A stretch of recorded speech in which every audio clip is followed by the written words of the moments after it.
On a windswept plain in southwestern England, 2¼ miles west of the small market town of Amesbury, stand the remains of one of the most famous monuments on the planet. Stonehenge. A circle of enormous stones, the largest weighing 25 tons, the smallest still weighing several tons, arranged with mathematical precision and astronomical alignment by people who had no wheels, no metal tools, and no written language.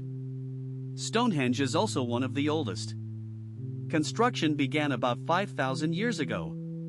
Major construction continued for 1,500 years. The monument was actively used for at least another 1,000 years after that. By the time Julius Caesar arrived in Britain in 55 BC, Stonehenge was already older to him than the pyramids of Giza are to us. We have studied it for 400 years. We know roughly when each phase was built. We know how the stones were probably moved. We know they came from at least 2 completely different sources, including from Wales, 150 miles away. What we still do not know, after all those centuries of investigation, is why anyone built it. This is what archaeology has actually figured out about the most famous unsolved monument in human history. The first phase of Stonehenge dates from around 3000 BC. It was not the stone circle we recognize today. It was a circular earthwork, a bank and ditch enclosing a roughly circular area 300 feet in diameter, with 56 pits arranged just inside the bank. These pits, called the Aubrey holes after the 17th century antiquarian John Aubrey who first noticed them, may have held early wooden posts or possibly the first incarnation of stones. We have found cremated human remains in many of the Aubrey holes. Stonehenge was, from its very first phase, a place for the dead. The second major phase, beginning around 2500 BC, brought the bluestones. About 80 stones, each weighing 2 to 4 tons, were quarried in the Preseli Hills of southwest Wales, about 150 miles away. They were transported to Salisbury Plain. We do not know exactly how.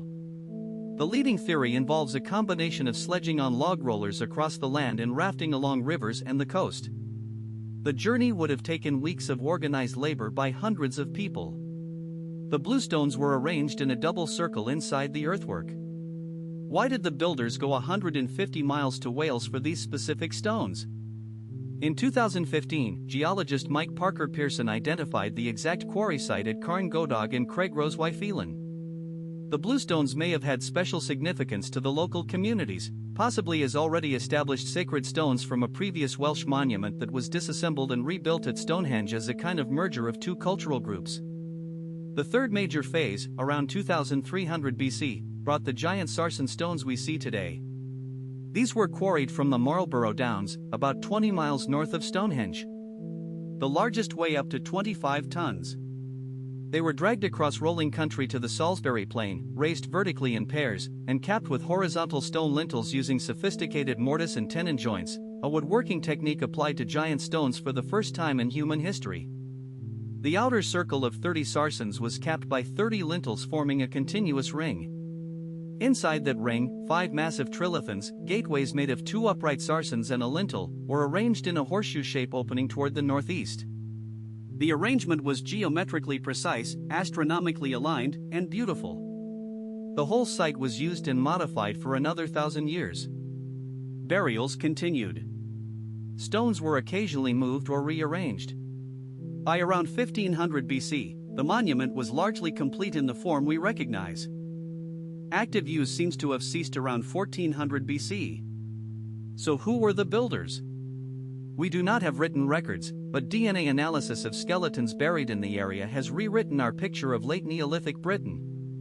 The Neolithic people who began the monument around 3000 BC were largely descended from earlier farming populations who had migrated from Anatolia about 6,000 years earlier.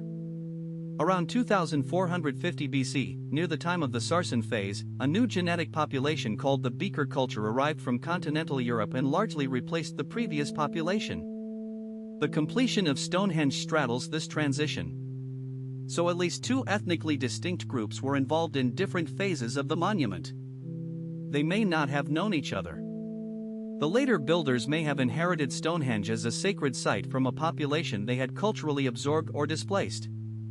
Now the central question. Why? Theory 1, and the oldest, is astronomical. The main axis of Stonehenge is precisely aligned with the sunrise of the summer solstice and the sunset of the winter solstice. From inside the central horseshoe, looking down the avenue toward the northeast, the sun rises directly over the heel stone on the morning of the longest day of the year. People still